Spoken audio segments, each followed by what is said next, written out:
अस्सलाम वालेकुम दोस्तों। सऊदी अरेबिया में मुकीम गैर मुल्की हजरात जिनके इकामा 3 महीने से एक्सपायर है, अब उनके इकामा कभी भी तजदीद नहीं होंगे और सऊदी हुकूमत की जानिब से ये इकामा तजदीद फुली तौर पर रोक दी गई है। सऊदी अरेबिया जवाजात का भी एक स्पेशल अपडेट इस वीडियो का हिस्सा है, लेकिन साथ में और भी इंपॉर्टेंट इन्फॉर्मेशन इस वीडियो का हिस्सा है कि अगर आपका इकामा एक्सपायर है, आपका वर्क परमिट वैलिड है, तो क्या आपका फाइनल एग्जिट वीजा इशू हो सकता है या नहीं। तो वीडियो को ध्यान से एंड तक देख लीजिएगा ताकि पूरी तरह से डिटेल्स आपके समझ में आ सके।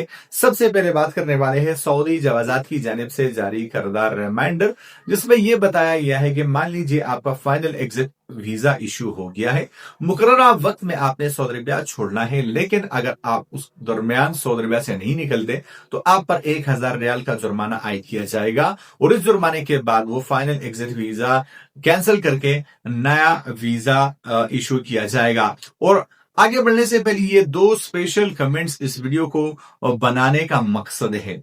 और सबसे पहले कमेंट किया गया था कि मेरा इकामा 3 महीने से खत्म हो गया है, रनीव नहीं हो रहा, और जब मैं एजेंट से पूछता हूं तो वो कहता है कि ये हुकूमत की जानिब से बंद है।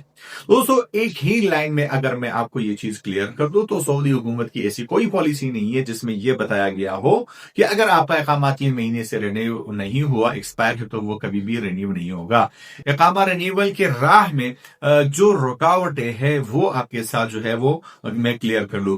कंपनी का नताखात स्टेटस एक इंपॉर्टेंट रोल प्ले करता है आपके इकामा रिन्यूअल यानी एम्प्लॉय के इकामा रिन्यूअल में। कंपनी का कमर्शियल रजिस्ट्रेशन या लाइसेंस भी बड़ा इंपॉर्टेंट रोल प्ले करता है। अगर वर्क परमिट और दीगर सरकारी फीस अदा ना की गई हो तो यह भी इकामा रिन्यूअल की राह में एक बड़ी रुकावट बन जाती है। सिमिलरली आपका मेडिकल इंश्योरेंस का एक्सपायर होना और सिमिलरली आपका पासपोर्ट एक्सपायर होना या वजारत अफरादी कुव्वत की सिस्टम में कंपनी पर अगर कोई भी पाबंदी लगी है तो ये भी एक बड़ा सबब बन सकता है इकामा रिन्यूअल के में। और सिंपली ट्रैफिक जुर्माने और दीगर भी बड़ी रुकावटें होती है जो कि आपके इकामा रिन्यूअल में रुकावट बनती है। लेकिन सऊदी हुकूमत की जानिब से ऐसा कोई भी कानून नहीं है कि अगर आपका इकामा 3 महीने से रिन्यू नहीं हुआ तो वो कभी भी रिन्यू नहीं होगा।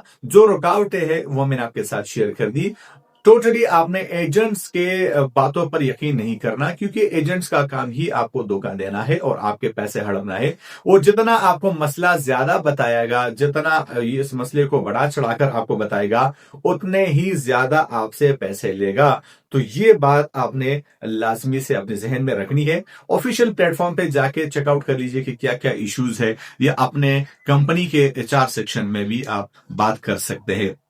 लेकिन दोस्तों, यहाँ पे जो दूसरा क्वेश्चन पूछा गया है कि एक भाई पूछता है कि मेरा इकामा 1 साल से एक्सपायर है लेकिन वर्क परमिट वैलिड है, फाइनल एग्जिट नहीं लग रहा, तो अब मैं क्या करूं। तो दोस्तों, जैसा कि आपको पता है कि फाइनल एग्जिट वीजा के लिए इकामा का वैलिड होना जरूरी है। अगर आपका इकामा वैलिड होगा तभी आपका फाइनल एग्जिट लगेगा। लेकिन अगर आपका जो है वो इकामा वैलिड नहीं है तो आपका फाइनल एग्जिट नहीं लगेगा। लेकिन मखसूस हालातों में एक्सपायर्ड इकामा पर भी आपका फाइनल एग्जिट लग सकता है और इसके चांसेस बहुत ज्यादा है। सऊदी अरब के तमाम तो ऑफिशियल अपडेट्स के लिए चैनल को सब्सक्राइब कर लीजिए ताकि लेटेस्ट अपडेट्स आपको नोटिफिकेशन मिलती रहे।